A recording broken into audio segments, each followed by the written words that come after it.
بسم اللہ الرحمن الرحیم۔ صحیح بخاری حدیث نمبر 2۔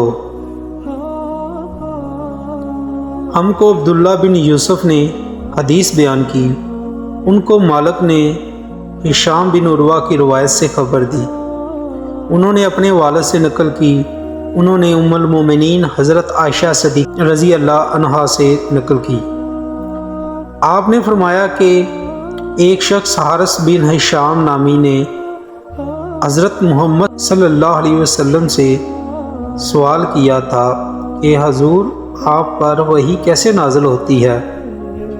آپ صلی اللہ علیہ وسلم نے فرمایا کہ وحی نازل ہوتے وقت کبھی مجھ کو گھنٹی کی سی آواز محسوس ہوتی ہے، اور وحی کی یہ کیفیت مجھ پر بہت شاق گزرتی ہے۔ جب یہ کیفیت ختم ہوتی ہے تو میرا دل و دماغ پر اس فرشتے کے ذریعے نازل شدہ وحی محفوظ ہو جاتی ہے، اور کسی وقت ایسا ہوتا ہے کہ فرشتہ بشکل انسان میرے پاس آتا ہے اور مجھ سے کلام کرتا ہے، بس میں اس کا کہا ہوا یاد رکھ لیتا ہوں۔ حضرت عائشہ رضی اللہ عنہا کا بیان ہے کہ میں نے سخت کڑاکے کی سردی میں حضرت محمد صلی اللہ علیہ وسلم کو دیکھا ہے کہ آپ صلی اللہ علیہ وسلم پر وحی نازل ہوئی، اور جب اس کا سلسلہ موقوف ہوا تو آپ صلی اللہ علیہ وسلم پسینے سے شرابور تھے۔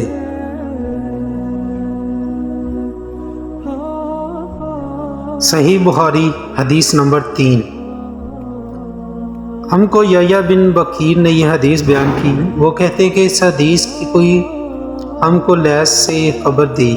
لیث عقیل سے روایت کرتے ہیں اور عقیل ابن شہاب سے، وہ عروہ بن زبیر سے، وہ ام المومنین حضرت عائشہ رضی اللہ عنہا سے نقل کرتے ہیں کہ انہوں نے بتلایا کہ حضرت محمد صلی اللہ علیہ وسلم پر وحی کا ابتدائی دور اچھے سچے پاکیزہ خوابوں سے شروع ہوا۔ آپ خواب میں جو کچھ دیکھتے وہ صبح کی روشنی کی طرح صحیح اور سچا ثابت ہوتا۔ پھر من جانب قدرت آپ تنہائی پسند ہو گئے، اور آپ صلی اللہ علیہ وسلم نے غار حرا میں خلوت نشینی اختیار فرمائی، اور کئی دن اور رات وہاں مسلسل عبادت اور یاد الہی اور ذکر و فکر میں مشغول رہتے۔ جب تک گھر آنے کو دل نہ چاہتا تو توشہ ہمراہ لیے ہوئے وہاں رہتے۔ توشہ ختم ہونے پر ہی اہلیہ محترمہ حضرت ختیجہ رضی اللہ عنہا نے پاس تشریف لاتے اور کچھ توشہ ہمراہ لے کر پھر وہاں جا کر خلوت گزین ہو جاتے۔ یہی طریقہ جاری رہا یہاں تک کہ آپ پر حق منکشف ہو گیا، اور آپ غار حرا ہی میں قیام پذیر تھے کہ اچانک جبرائیل علیہ السلام آپ کے پاس حاضر ہوئے اور کہنے لگے کہ اے محمد پڑھو۔ آپ فرماتے ہیں کہ میں نے کہا کہ میں پڑھنا نہیں جانتا۔ آپ صلی اللہ علیہ وسلم فرماتے ہیں کہ فرشتے نے مجھے پکڑ کر اتنے زور سے بھینچا کہ میری طاقت جواب دے گی، پھر مجھے چھوڑ کر کہا کہ پڑھو۔ میں نے پھر وہی جواب دیا کہ میں پڑھا ہوا نہیں ہوں۔ اس فرشتے نے مجھ کو نہایت ہی زور سے بھینچا کہ مجھ کو سخت تکلیف محسوس ہوئی۔ پھر اس نے کہا کہ پڑھ۔ میں نے کہا میں پڑھا ہوا نہیں ہوں۔ فرشتے نے تیسری بار مجھ کو پکڑا اور تیسری مرتبہ پھر مجھ کو بھینچا، پھر مجھے چھوڑ دیا اور کہنے لگا کہ پڑھو۔ میں اپنے رب کے نام کی مدد سے، جس نے پیدا کیا اور انسان کو خون کی پھٹکی سے بنایا، پڑھو، اور آپ کا رب بہت ہی مہربانیاں کرنے والا ہے۔ بس یہی آیتیں آپ حضرت جبرائیل علیہ السلام سے سن کر اسی حال میں غار حرا سے واپس ہوئے کہ آپ کا دل اس انوکھے واقعے سے کانپ رہا تھا۔ آپ حضرت ختیجہ کے ہاں تشریف لائے اور فرمایا کہ مجھے کمبل اوڑھ دو، مجھے کمبل اوڑھ دو۔ لوگوں نے آپ کو کمبل اوڑھ دیا۔ جب آپ کا ڈر جاتا رہا تو آپ نے اپنی زوجہ محترمہ حضرت ختیجہ رضی اللہ عنہا کو تفصیل کے ساتھ یہ واقعہ سنایا اور فرمانے لگے کہ مجھ کو اپنی جان کا خوف ہو گیا ہے۔ آپ کی اہلیہ محترمہ حضرت ختیجہ رضی اللہ عنہا نے آپ صلی اللہ علیہ وسلم کی ڈھارس بندھائی اور کہا کہ آپ کا خیال صحیح نہیں ہے، خدا کی قسم آپ کو اللہ کبھی رسوا نہیں کرے گا۔ آپ تو اخلاق فاضلہ کے مالک ہیں، آپ تو کنبہ پرور ہیں، بے کسوں کا بوجھ اپنے سر پر رکھ لیتے ہیں، مفلسوں کے لیے آپ کماتے ہیں، مہمان نوازی میں آپ بے مثال ہیں اور مشکل وقت میں آپ امر حق کا ساتھ دیتے ہیں، اور اصاف حسنہ والا انسان یوں بے وقت ذلت و خواری کی موت نہیں پا سکتا۔ پھر مزید تسلی کے لیے حضرت ختیجہ رضی اللہ عنہا آپ صلی اللہ علیہ وسلم کو ورقہ بن نوفل کے پاس لے گئیں، جو ان کے چچا زاد بھائی تھے اور زمانہ جاہلیت میں نصرانی مذہب اختیار کر چکے تھے اور عبرانی زبان کے کاتب تھے۔ چنانچہ انجیل کی بھی حسب منشائے خداوندی عبرانی زبان میں لکھا کرتے تھے۔ انجیل سریانی زبان میں نازل ہوئی تھی، پھر اس کا ترجمہ عبرانی زبان میں ہوا۔ ورقہ اسی کو لکھتے تھے۔ وہ بہت بوڑھے ہو گئے تھے، یہاں تک کہ ان کی بینائی بھی رخصت ہو چکی تھی۔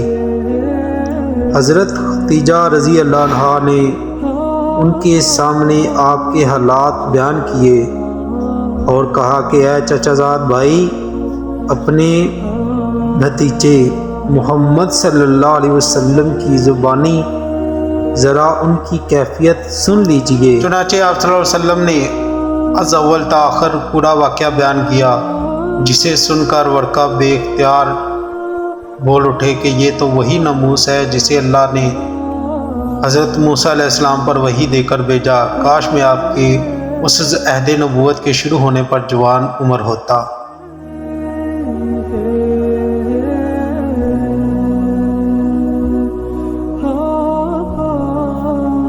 صحیح بخاری حدیث نمبر 4۔ ابن شہاب کہتے ہیں کہ مجھ کو ابو سلمہ بن عبد الرحمن نے حضرت جابر بن عبداللہ انصاری رضی اللہ عنہ سے یہ روایت نقل کی ہے کہ آپ صلی اللہ علیہ وسلم نے وحی کے رک جانے کے زمانے کے حالات بیان فرماتے ہوئے کہا کہ ایک روز میں چلا جا رہا تھا کہ اچانک میں نے آسمان کی طرف ایک آواز سنی اور میں نے اپنا سر آسمان کی طرف اٹھایا، کیا دیکھتا ہوں کہ وہی فرشتہ جو میرے پاس غار حرا میں آیا تھا وہ آسمان اور زمین کے بیچ میں ایک کرسی پر بیٹھا ہوا ہے۔ میں اس سے ڈر گیا اور گھر آنے پر میں نے پھر کمبل اوڑھنے کی خواہش ظاہر کی۔ اس وقت اللہ پاک کی طرف سے یہ آیت نازل ہوئی، اے لحاف اوڑھ کر لیٹنے والے، اٹھ کھڑا ہو اور اللہ اور لوگوں کو عذاب الہی سے ڈرا اور اپنے رب کی بڑائی بیان کر اور اپنے کپڑوں کو پاک صاف رکھ اور گندگی سے دور رہ۔ اس کے بعد وہی تیزی کے ساتھ پے در پے آنے لگی۔ اس حدیث کو یحییٰ بن بکیر کے علاوہ لیث بن سعد سے عبداللہ بن یوسف اور ابو صالح نے بھی روایت کی ہے، اور عقیل کے علاوہ ظاہری سے بلال بن رواد نے بھی روایت کی ہے۔ یونس اور معمر نے اپنی روایت میں لفظ فوادہ کی جگہ بوادرہ نقل کیا ہے۔ حدیث نمبر 5 صحیح بخاری۔ موسیٰ بن اسماعیل نے ہم سے حدیث بیان کی، ان کو ابو عوانہ نے خبر دی، ان سے موسیٰ ابن ابی عائشہ نے بیان کی، ان سے سعید بن جبیر نے، انہوں نے ابن عباس رضی اللہ عنہما سے کلام الہی کے سلسلے میں سنا کہ رسول صلی اللہ علیہ وسلم نزول قرآن کے وقت بہت سختی محسوس فرمایا کرتے تھے، اور ان کی علامتوں میں سے ایک یہ تھی کہ یاد کرنے کے لیے آپ اپنے ہونٹوں کو ہلاتے تھے۔ ابن عبداللہ رضی اللہ عنہ نے کہا، میں اپنے ہونٹ ہلاتا ہوں میں جس طرح آپ ہلاتے تھے۔ سعید کہتے ہیں، میں بھی اپنے ہونٹ ہلاتا ہوں جس طرح ابن عباس رضی اللہ عنہما کو میں نے ہلاتے دیکھا۔ پھر انہوں نے اپنے ہونٹ ہلائے۔ ابن عباس رضی اللہ عنہ نے کہا، پھر یہ آیت اتری کہ اے محمد صلی اللہ علیہ وسلم، قرآن کو جلد جلد یاد کرنے کے لیے اپنی زبان نہ ہلاؤ، اس کا جمع کر دینا اور پڑھ دینا ہمارے ذمہ ہے۔ حضرت ابن عباس رضی اللہ عنہما کہتے ہیں، یعنی آپ صلی اللہ علیہ وسلم کے دل میں جما دینا اور پڑھا دینا ہمارے ذمہ ہے۔ پھر جب ہم پڑھ چکے تو اس پڑھے ہوئے کی اتباع کرو۔ ابن عباس رضی اللہ عنہ فرماتے ہیں، اس کا مطلب یہ ہے کہ آپ اس کو خاموشی کے ساتھ سنتے رہو، اس کے بعد مطلب سمجھا دینا ہماری ذمہ ہے۔